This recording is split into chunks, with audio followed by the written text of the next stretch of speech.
Heather Hurt with the NRW and Where Nerds Rule the World. I know how to do an opening. I do. I am here with the amazing our head man in charge, Kuya P. How are you, sir?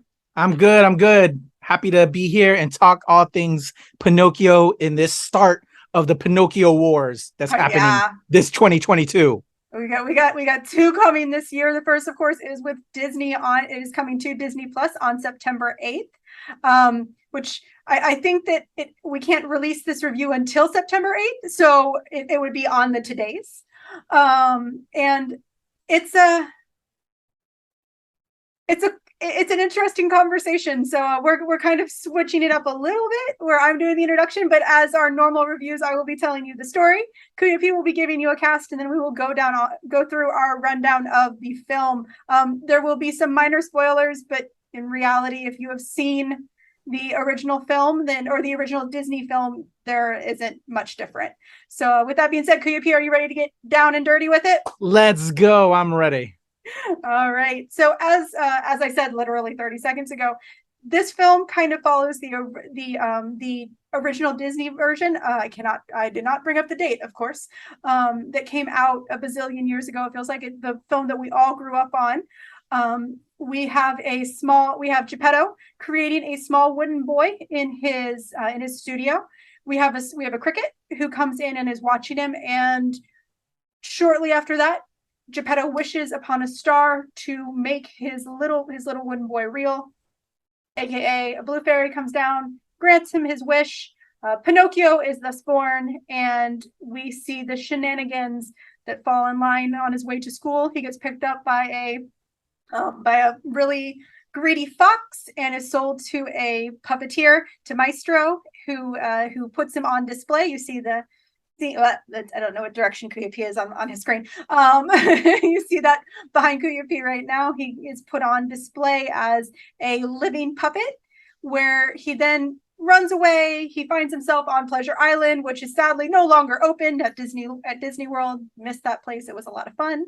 And then when he finally gets home, he finds that his father went out searching for him because he didn't come home from school on that very first day. They then get swallowed by the whale.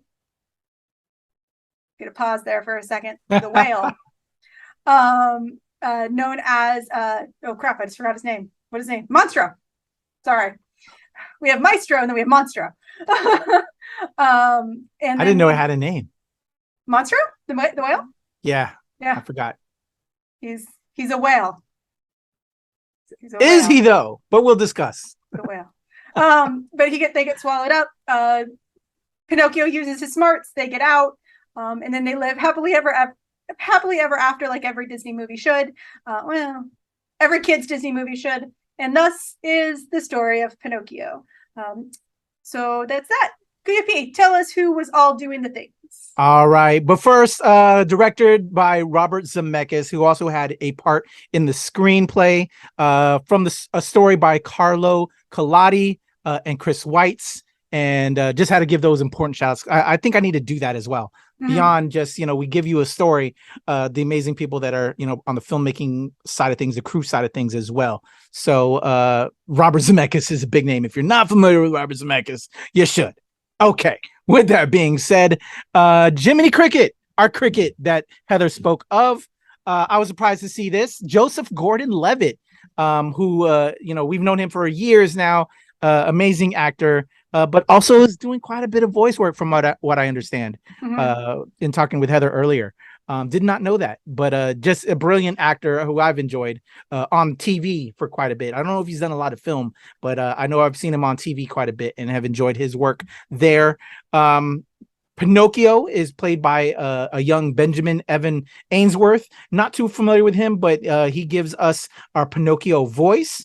Our Blue Fairy is the one and only Cynthia Erivo. She is brilliant.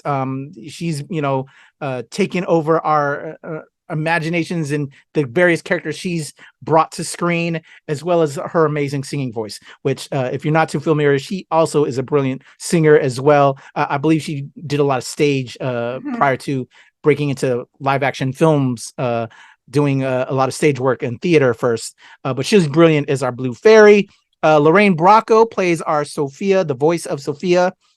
Our two crazy cat characters who abduct our Pinocchio. One I was kind of like with my wife when we were watching. Is that Honest John is voiced by Keegan Michael Key, who we know from Key and Peele, who's brilliant and just does an amazing job here as Honest John. His partner in that is a character by the name of Stromboli, played by Giuseppe Battiston. There. And the coachman is Luke Evans. He plays that particular character. Luke Evans, we've known him as assorted baddies and good guys here and there on our silver screen. Signora Vitelli is played by Sheila Atim. We saw her as part of our monastery with Wong in Spider-Man No Way Home. She was part of Wong's group over in the monastery in oh my gosh, I'm forgetting the name of our monastery. Heather, help me out. This Marvel nerd is forgetting, but she was one of our nerds in one of our monks in the monastery with Benedict Wong in Spider-Man No Way Home. She dies trying to stop Scarlet Witch, if you remember. Yeah, no, can you hear me now? Yes. Oh, sorry to the audience. My mic went on mute and I didn't know. No worries. I have a problem with that. What's the name of the monastery? I'm forgetting that all of our Doctor Strange characters go to. I know. It's because you asked me. Now I can't now we're all forgetting.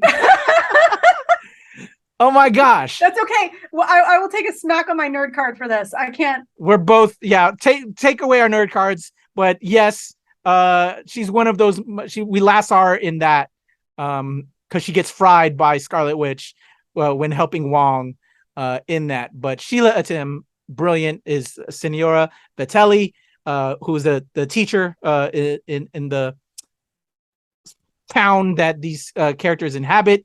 And we also have Signor Rizzi. Huh? Carmitage. Thank you, Heather, with the pool. Carmitage. She was one of our monks there in Carmitage with Wong. So there we go. It was going to kill us, y'all, if we didn't say that. So Signor Rizzi, played by Angus Wright. And last but certainly not least, the actor that actually pulled me to wanting to see this film. The one and only Tom Hanks plays Geppetto. And yeah, Tom Hanks. If you don't know who Tom Hanks is, you've been living under a rock. And if you have been, I'm sorry for you.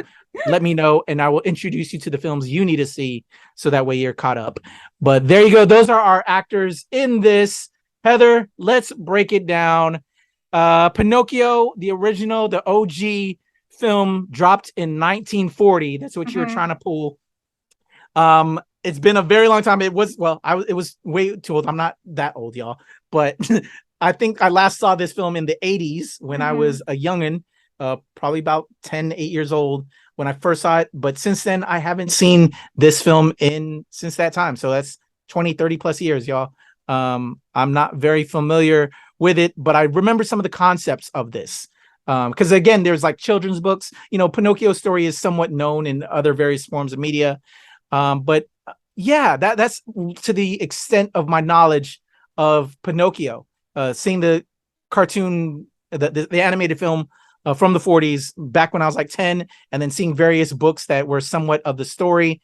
And then maybe I think I showed it because I bought the film to show to my daughter as a baby here and there. But I don't think we ever really watched it, or when you have a little one that you maybe can get their attention for 10 or so minutes, and then if they don't really grab onto it, they're not really checking it out.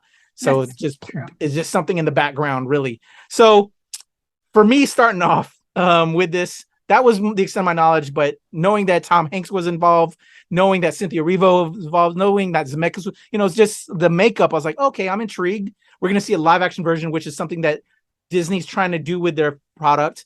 I'm cool with that. I love that. I love seeing that new interpretation and seeing them utilize the technology now to kind of change up and take those animated films and show us what it would look like as a live action film. For this film, after I watched it, I wanted to watch the original again to see the differences and see the kind of story it was. But overall, it was okay, but not great. And I was somewhat bored. I will admit that 75% of the way in when they were, I think, stuck when they were inside the whale, which we'll talk about in a second, is right when I fell asleep. So my wife watched the entire film and she remembers that I fell asleep there. So the following day, I rewatched the film just so I could see the ending part, because one of my biggest things is, and spoiler alert, does he become a real boy again at the end? And that's what I wanted to know.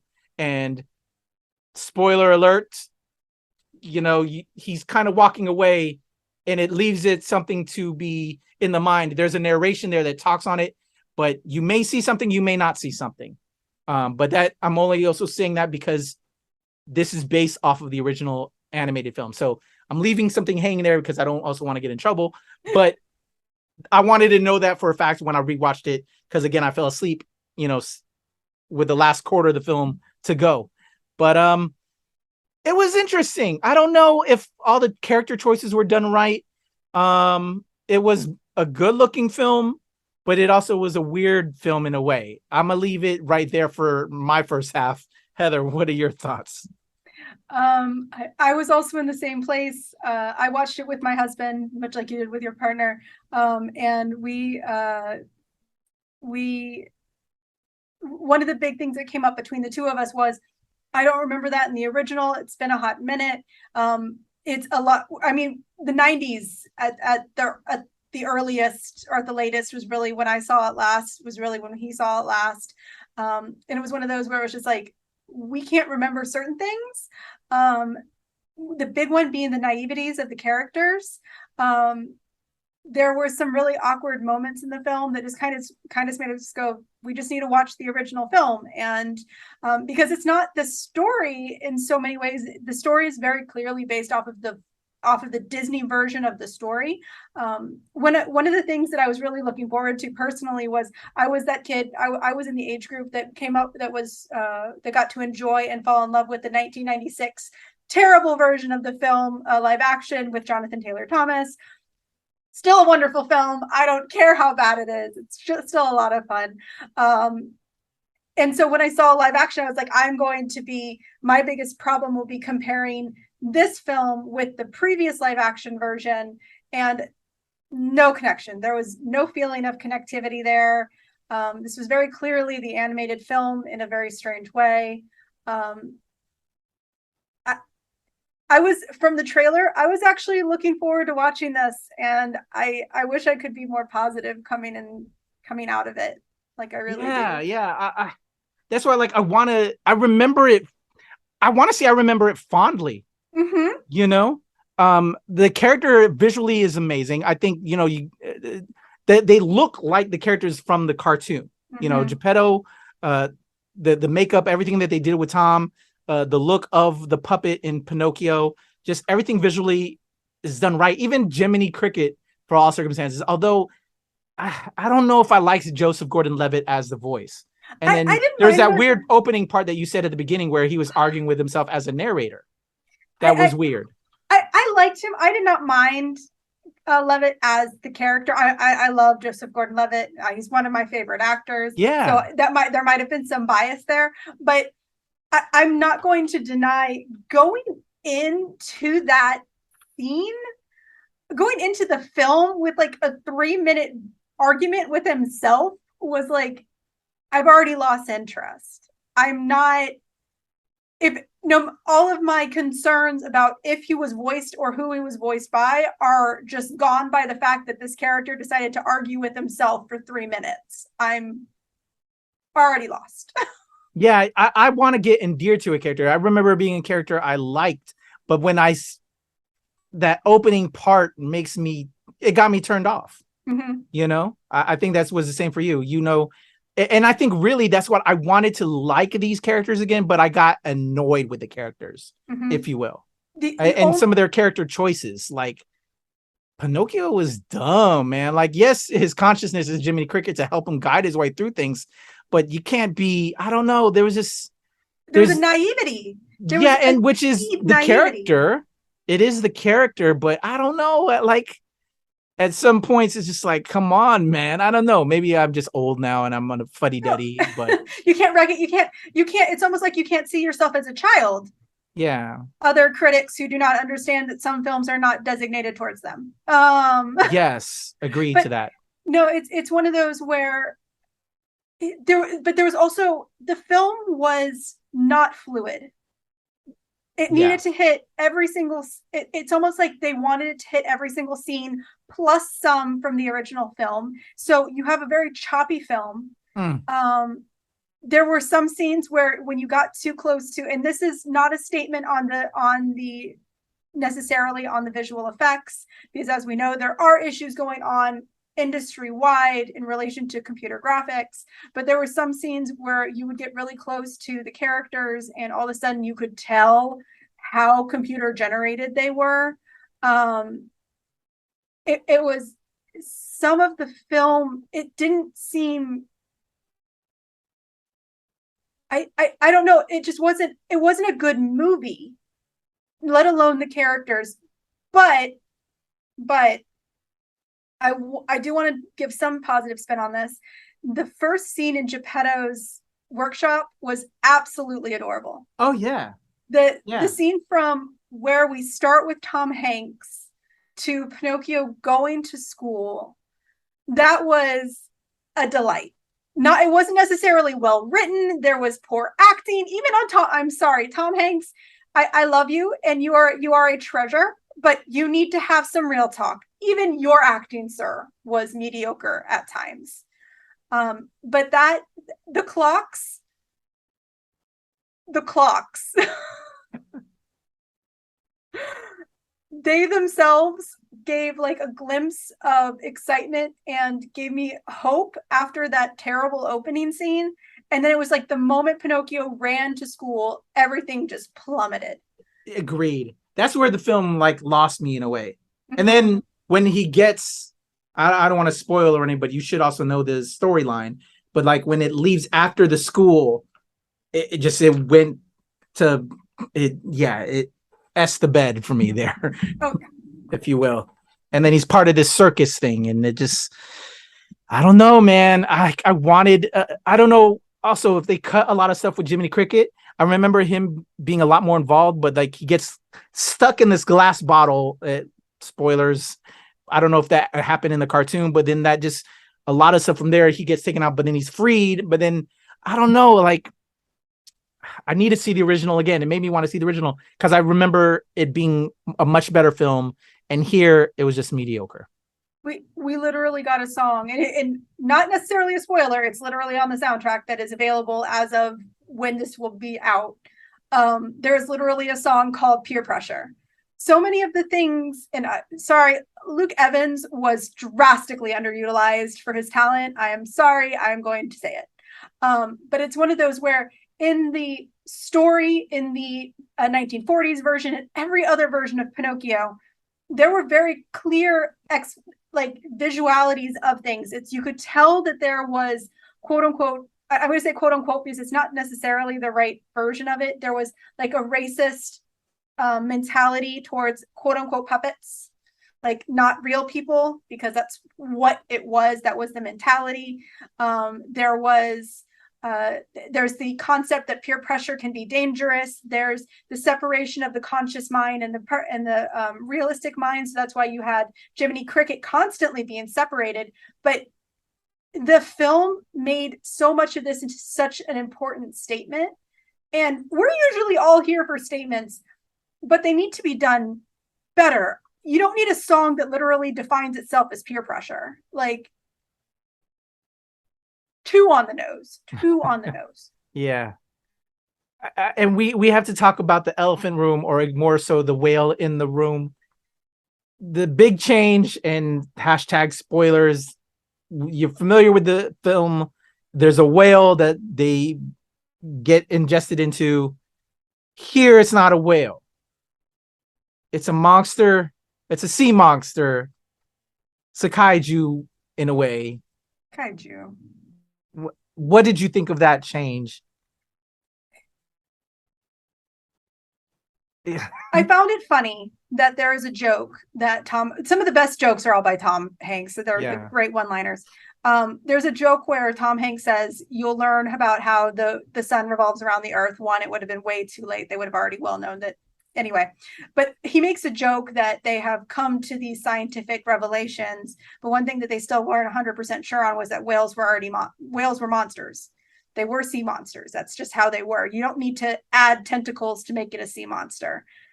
And it honestly completely took me out of the film. Same. It was so I thought it was the most unnecessary thing in this entire film. Unnecessary. Wish we could be more positive. I'm sorry. Yeah. It didn't need all that. And it didn't make any sense at all. No. Because they didn't really do much of it other than some visual things here and there, but they weren't to that extent, you know, like it made no sense. And it just told, yeah, we're dealing with a kaiju now. Really? The one bit, how about this? I'll throw another one in. Figaro is a little darling of a kitty cat. He took being inside of a monster like a champ. Yeah.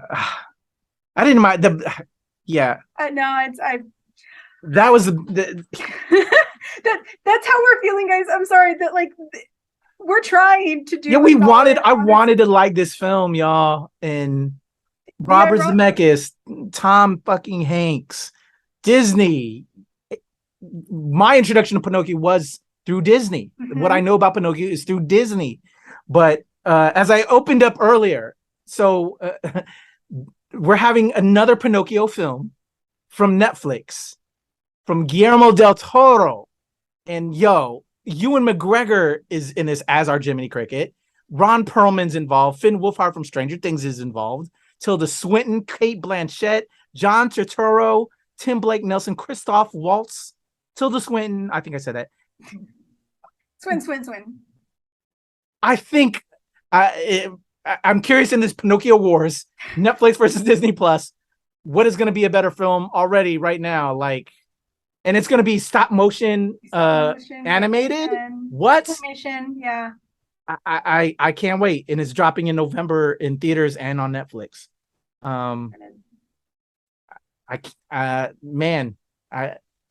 Go watch that one, and honestly, if you haven't in a hot minute, go watch the original cartoon. Yes. Pinocchio.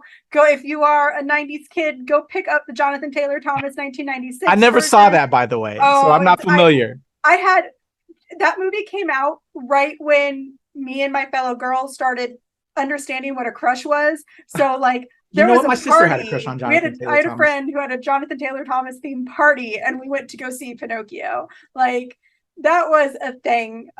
He also was hot shit for a minute. But when it comes down to it, I'm sorry to say, go onto Disney Plus and watch the original animated film.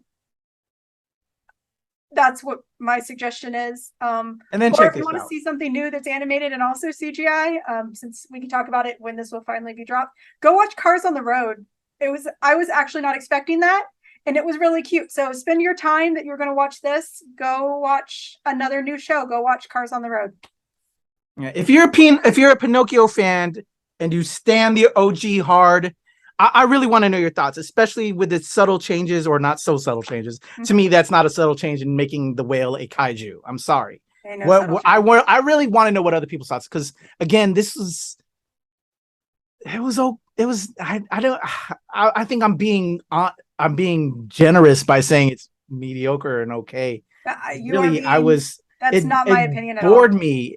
I like the beginning part, again, like you were saying, the points you said, but then once they get abducted and they leave the school, like I was kind of done. And actually I was struggling after they left the house, to your credit. You know, it was that scenes up until he goes to school were good. But then when he goes off into the world, plunge. I was cringe and hard and difficult and just, it was weird. Yeah. I don't know. And I was looking forward to the whole whale in the, getting eaten up, because that's a highlighted scene. And then also, that I was curious if it was going to happen. And maybe I don't know if you and I talked about this when we did the review react, But the really weird scene that was also kind of scary when you were a kid watching that original 1940s was when he turns into a wolf or boy or whatever. Remember that? And that was in this. The Or a donkey? goat. The donkey. Yes, the donkey. Okay, excuse me. My bad. I'm when he becomes a donkey. That was somewhat scary as a kid, right? There was that there was some weird, that entire process was weird. They tried to make cyclical storytelling in it, but there wasn't enough. Like they brought up what happened with Geppetto's family and his wife, and then they just didn't. Yeah, I was curious if they're going to do it, which they did. So hashtag spoilers, but if you know the original cartoon, they do it. There's nothing really to spoil because you've seen most of it. Most of the things that you haven't seen, like we have Sophia, who's a new character. We have a couple of new characters that are absolutely adorable. We have Jaquita Taylor. I think you said Jaquita Taylor Sabina, and she deserved better. Like honestly, yeah. I actually want to see like an entire movie with Sabina. I wanted more with the ballerina, yeah, and that kind of a relationship that they were trying to build out. Like, why? Why were they making that romantic? Yeah, and that was unnecessary too. But you introduce an interesting character, but then you don't really do much with it. Don't do anything with her. Made no sense. But I would say this: I would watch an entire film with Sabina. An entire film with Sabina. Yeah. But all right, I think our brains are enough. To call it. We said more than we thought we were. Honestly, yes, we did. Because I didn't know what I was going to say. So, Kuya Pete, tell the audience where they can find you and all of your things. All right, y'all. I want to know what y'all think about this film. Again, I'm being generous in saying it was okay, but really, I was not happy. I wanted it to be good. So let's talk about it. Hit me up at the Legend Kuya P on Twitter, TikTok, and IG. And of course, here with Heather and the whole squad at the NRW and Annual Release Wednesday, where nerds rule the world. And how can they reach out to you, Heather? You can find me on the tweeters at NerdIsAHeather and on Instagram and TikTok at HeatherIsANerd. We thank y'all, everyone, and hit that subscribe button and tell us your opinions, y'all. Bye. Bye.